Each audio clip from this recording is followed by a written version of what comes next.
On a souvent entendu, sans l'Europe, l'Afrique serait restée sauvage. Mais en réalité, c'est l'Afrique qui a civilisé l'Europe. Pas une fois, mais deux fois. L'Antiquité Kémet, l'école des Grecs. Quand on parle des génies de l'Antiquité, on cite toujours les mêmes noms. Socrate, Pythagore, Thalès, Hippocrate, mais on ne te dit jamais où est-ce qu'ils sont venus apprendre. Spoiler alerte, en Égypte antique, dans Kémet, la Terre Noire. Là-bas, on enseignait la géométrie, la médecine, le cycle du Nil, l'astrologie, le nombre pi, bref, énormément de choses. Et tous ces savoirs étaient notés sur des papyrus qui sont aujourd'hui plus vieux que la Grèce elle-même. Et Hérodote, le père de l'histoire lui-même, le dit par écrit.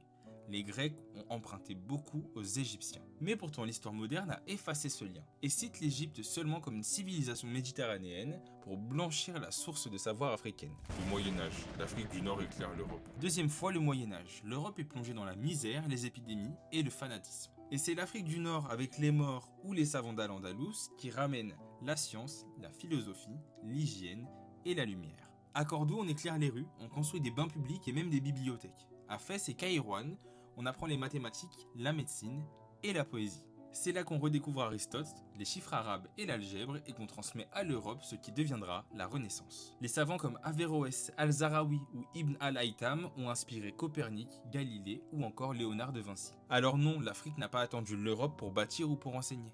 Kémet a instruit les Grecs, tandis que Al-Andalus a rééduqué l'Europe. Et si on racontait l'histoire au complet, on comprendrait que l'Afrique n'a pas reçu la lumière, c'est elle qui l'a donnée.